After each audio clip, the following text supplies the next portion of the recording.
Рахмат сизге эжеке бай барына, эки алсаң мыйла челем тарына.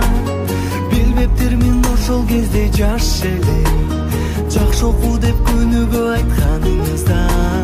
Рахмат сизге эжеке бай барына.